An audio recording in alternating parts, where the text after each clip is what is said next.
The paper in Diabetologia in 2017, which is now on the virtual publication, had as first author Bernard Duvivier.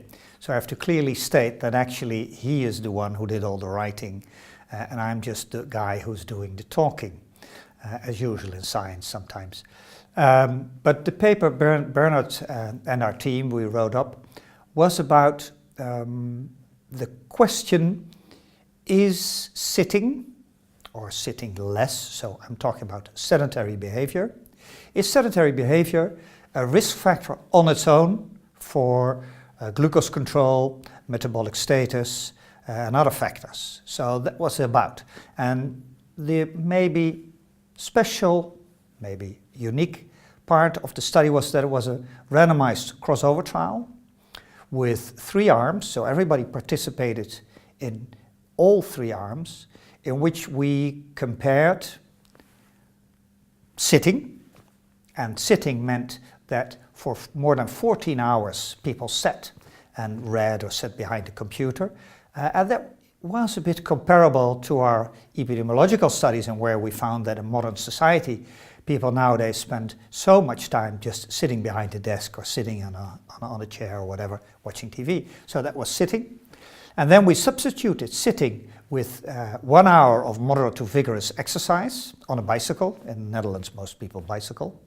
So that was 3 times 20 minutes. So there was 1 hour less of sitting.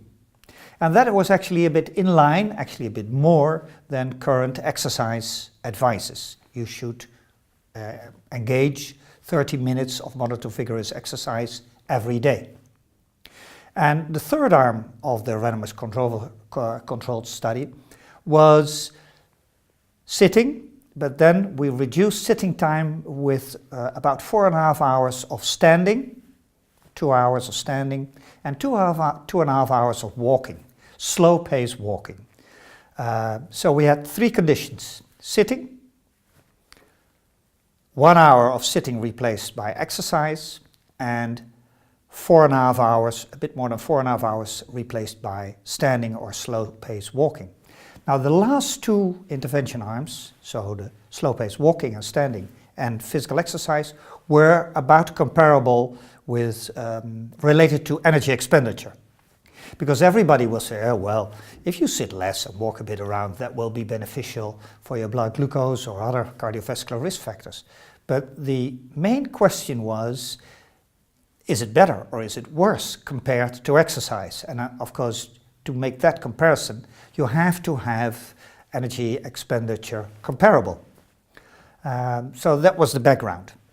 The subjects were type 2 diabetic patients who were in well metabolic glycemic control, overweight, as usually our patients are in the Netherlands, and they all wore continuous glucose measurement apparatus, so we had 24 hours glucose values of these patients.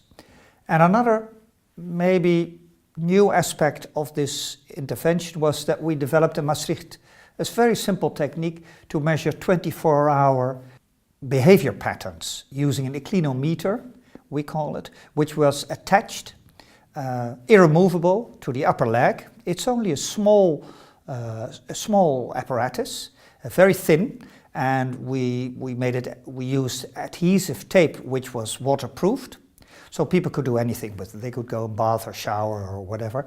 So they wore the apparatus 24 hours for the whole 4-day intervention period. And we had, for each few minutes, we had their sedentary behavior, their light or heavy exercise, and we had their glucose values, and we could compare these.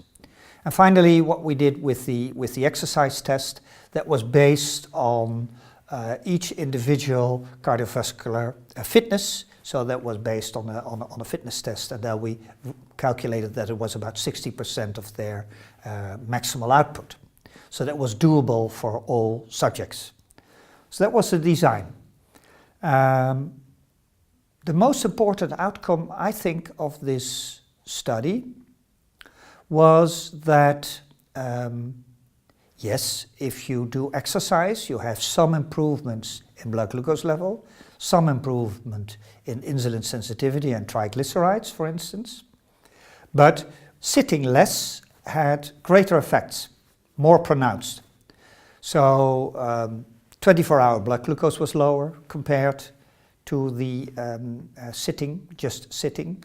The incremental area under the curve of the glucose values were lower, triglycerides were lower, and HOMA insulin resistance was better. We saw about the same pattern with exercise, but clearly less. So when you have these comparable energy expenditures, it seems that sitting less is more effective in having metabolic effects. One could wonder, why did we publish this in Diabetologia? There are so many diabetes journals around nowadays.